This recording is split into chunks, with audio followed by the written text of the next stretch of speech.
The '83 World Series. I'll never forget that day.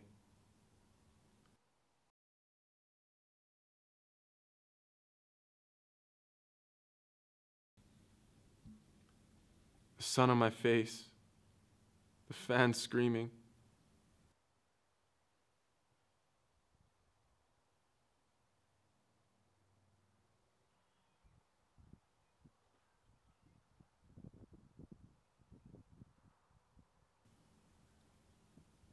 We were really gonna win that game. Me and Sam. Sam Rice steps up to plate. Bases loaded. 2 outs, 3 runs down.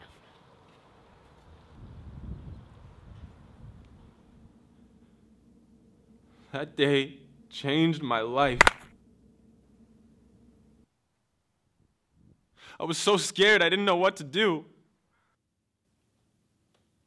We were supposed to make it home.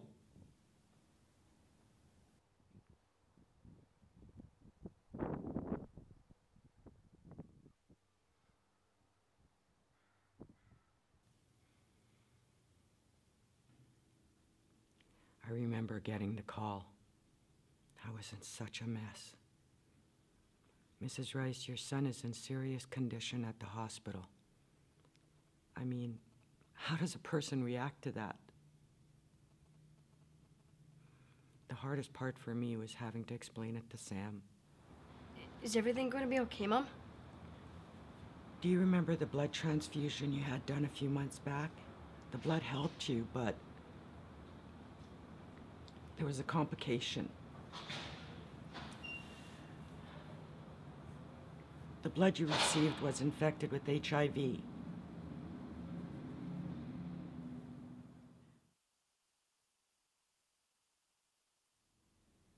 Sam's father and I were having problems prior to Sam contracting HIV. We were in a rut. Our lives were so day-to-day back then. We were both so busy with work. Sam was either at school or with Stephen playing baseball or working in that boxcar.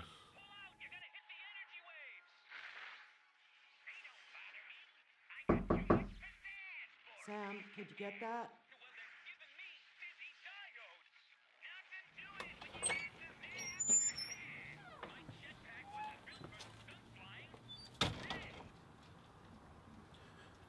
Hey, Sam. Hey. How you doing? We've been missing you at baseball. I'm okay. How's the boxcar? I haven't touched it since last time you saw it. What do you say we go work on it? Yeah, that sounds good. I knew something was up, but at the time I chose to ignore it.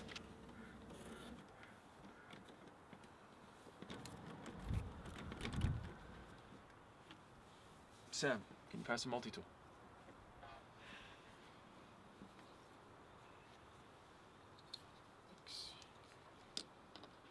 We're friends, right? Yeah. You're the first person I've mentioned this to. Mentioned what? After I fell, I went to the hospital, where they tested my blood. I tested positive for HIV.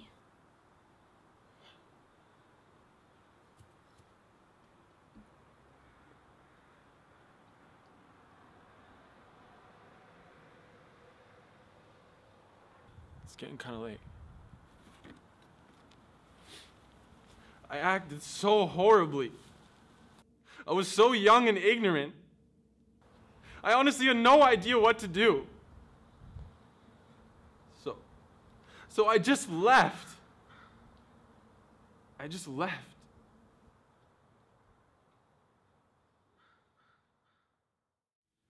I remember one night saying goodnight to Sam. He seemed so disconnected. He asked me, Mom, is this the rest of my life?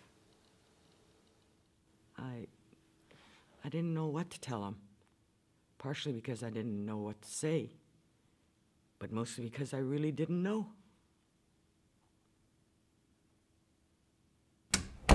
After that night, he seemed to have a burst of energy. He started working on that boxcar like it was some sort of religious experience. Before I left, he asked me if we were friends. And I said yes.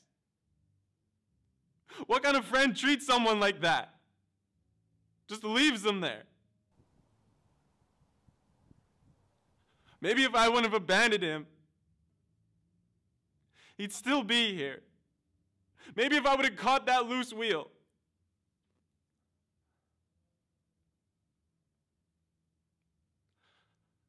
I'm sorry, Sam. I'm sorry.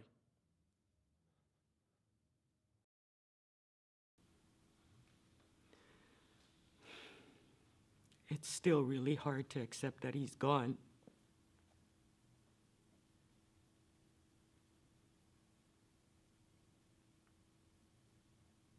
It has brought us closer together. We've both learned that those differences we once had were nothing in comparison to the love we shared with one another and for Sam.